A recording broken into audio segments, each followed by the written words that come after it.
Part 1 में हमने देखा जब पूरा सिस्टम तुम्हारे खिलाफ हो तब असहाबे कहफ जैसा फैसला लेना पड़ता है। ये था पहला फितना, ईमान का इम्तिहान। अब बात करेंगे दूसरे फितने पर, एक ऐसा फितना जिसमें बिलियनियर्स भी फेल होते हैं, फितनाए माल। सूरह कहफ में 2 आदमी थे। एक के पास 2 शानदार बाग, अंगूर के बागीचे, देहात, चश्मे, हर तरफ कामयाबी। उसने अपने साथी से कहा, मैं तुझसे ज्यादा माल और इज्जत में हूं, ये कभी खत्म नहीं होगा। एक रात अल्लाह ने सब तबाह कर दिया, सुबह कुछ नहीं बचा। ये कहानी सिर्फ मिसाल नहीं, तारीख गवाह है। कारून, फिरौन के दौर का सबसे अमीर आदमी, इतना माल कि चाबियां उठाने के लिए हजारों लोग चाहिए होते थे। एक दिन जमीन ने निगल लिया।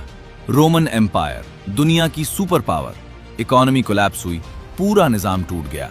2008 फाइनेंशियल क्राइसिस, लीमन ब्रदर्स, 158 साल पुरानी कंपनी एक हफ्ते में खत्म। साइकोलॉजिस्ट ने एक टर्म दिया है, हेडोनिक ट्रेडमिल, जितना मिलता है उतना और चाहिए।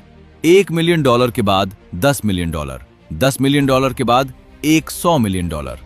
इलॉन मस्क, दुनिया का सबसे अमीर आदमी, खुद एडमिट करता है एक इंटरव्यू में कि स्ट्रेस और लोनलीनेस बहुत होती है। बिलियनियर्स भी, लेकिन सुकून नहीं। असली फितना क्या है? माल तुम्हारी आइडेंटिटी बन जाए, सक्सेस तुम्हारी पहचान बन जाए, नेटवर्थ तुम्हारी सेल्फ वर्थ बन जाए, तब इंसान भूल जाता है ये सब अल्लाह की दीन है, ये टेम्पररी है, कल किसी और के पास होगा। इकोनॉमिस्ट कहते हैं डिमिनिशिंग मार्जिनल यूटिलिटी, पहला पैसा बहुत खुशी, 10वां पैसा कम खुशी, 1,00,000वां पैसा कोई फर्क नहीं। लेकिन इंसान सिर्फ और चाहता है। सूरह कहफ में कमोबेश 1400 साल पहले बता दिया था, माल और औलाद दुनिया की जीनत हैं, लेकिन बाकी रहने वाले नेक अमाल अल्लाह के नजदीक बेहतर हैं।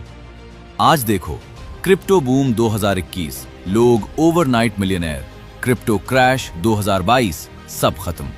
माल स्टेबल नहीं, माल गारंटी नहीं। हिस्ट्री ये सिखाती है, एम्पायर्स गिरते हैं, कंपनीज कोलैप्स होती हैं, लेकिन जो लोग अपना माल अल्लाह की राह में लगाते हैं, सदका करते हैं, ज़कात देते हैं, उनका नाम सेंचुरीज तक याद रहता है। हातिम ताई, कितना माल था पता नहीं, लेकिन उसकी सखावत आज भी मिसाल है। ये था दूसरा फितना, माल को अपनी पहचान बनाना। तीसरा फितना, जब नॉलेज एरोगेंस बन जाए तो क्या होता है, इसका राज खुलेगा। पार्ट 3 में अल्लाह हम सबको माल के फितने से महफूज रखे और कनात की दौलत अता फरमाए। आमीन।